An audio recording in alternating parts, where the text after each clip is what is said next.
کئی مرتبہ، اور یہ باتیں کئی مرتبہ ہم کرتے ہیں تو معاذ اللہ بعض ساتھی، بعض لوگ یہ بھی کہنا شروع کر دیتے ہیں یہ جی دیکھیں جی صحابہ کے بارے میں، اور صحابہ کا دفاع ہم کرتے ہیں، صحابہ کے فہم کو ہم مانتے ہیں، لیکن کسی صحابی کا اگر کسی صحابی سے اختلاف ہو جائے تو پھر حل کیا ہے؟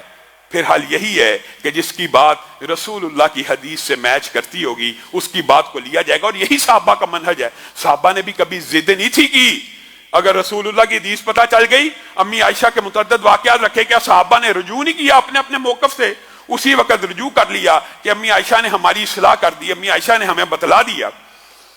اسی طرح آپ حیران رہ جائیں گے، حضرت عمر کی سیرت کے آپ نے متعدد واقعات اس والے سے سنے ہیں، لیکن اس واقعے کے اندر حضرت عمر اپنے دفتر میں بیٹھے ہیں اور آپ کے ساتھ کون بیٹھا ہے؟ ایک صحابین، ایک تابعی کعب بن ثور، وہ بیٹھے ہیں۔ یہ صحابی رسول ہیں، یہ محدث ہیں، ان کے علم کی، ان کے فضل کی حدیثیں موجود ہیں، ساتھ ایک تابعی بیٹھے ہیں۔ ایک عورت آئی اور آ کے کہنے لگی یا امیر المؤمنین ما رأیت رجلا قط افضل من زوجی، اے امیر المومنین میں نے اپنے خاوند سے زیادہ افضل انسان دھرتی کی پشت کے اوپر کوئی نہیں دیکھا۔ انہ لیبیت لیلہ قائما ویظل نہارہ صائما، یہ ساری ساری رات قیام کرتا ہے اور سارے روزے رکھتا ہے۔ اب حضرت عمر، ان کے دفتر میں عموماً عورتیں آتی تھی کیا لے کے؟ شکایات اپنے خامدوں کی۔ حضرت عمر ان کو ڈانٹ کے اصلاح کر کے معاملہ، یہاں پہ آج حضرت عمر نے دیکھا ایک عورت آئی ہے اور اپنے خامد کی اس طرح کے تعریف کر رہی ہے تو کہنے لگے فاستغفر لها واثنى عليها، حضرت عمر اچانک اس کے لیے مغفرت کی دعا کرنے لگے اور اس کی تعریفیں کرنے لگے۔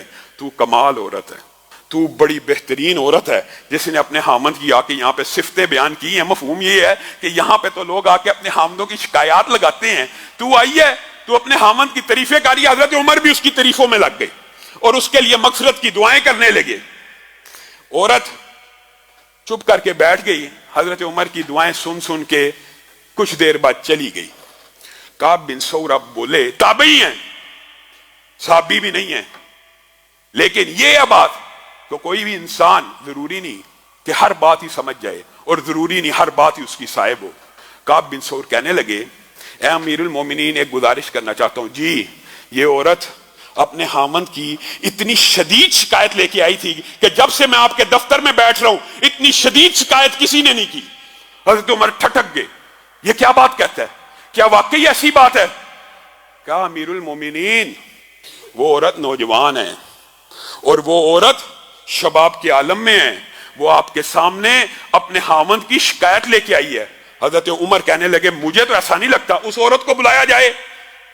عورت کو بلایا گیا، عورت نے وہی بات کی جو کعب بن ثور نے کی کہ انی شابتن، میں ایک نوجوان عورت ہوں اور اب تک ہی، اور میں وہی چاہتی ہوں کما تب تک النساء، اور جو باقی عورتیں چاہتی ہیں یہ سارا دن نماز پڑھتا ہے، سارا دن روزے رکھتا ہے، ساری رات قیام کرتا ہے، میری طرف کب متوجہ ہوگا؟ حضرت عمر نے اسی وقت اللہ سے معافی مانگی اور کیا کہا؟ اقضی بینہما فإنک فہمت ما لم افہم، یہ ہمارا عقیدہ اور منہج ہے۔ حضرت عمر نے کعب کو کہا اب ان دونوں کا فیصلہ بھی تو ہی کرے گا۔ اے امیر المومنین آپ کے ہوتے ہوئے میں فیصلہ کروں؟ میری یہ جرت؟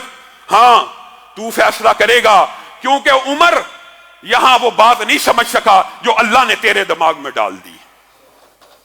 اگر عمر بھی خطا کھا سکتے ہیں، اگر عمر کو بھی غلطی لگ سکتی ہے، تو کائنات میں پھر کوئی شخصیت، کوئی امام، کوئی فقیہ، کوئی مجتہد ایسا نہیں ہے کہ جس کی بات کو آنکھیں بند کر کے بس مان لیا جائے اور ہمیشہ کے لیے مان لیا جائے، حدیث بھی آ جائے تو اسی کی مان لی جائے۔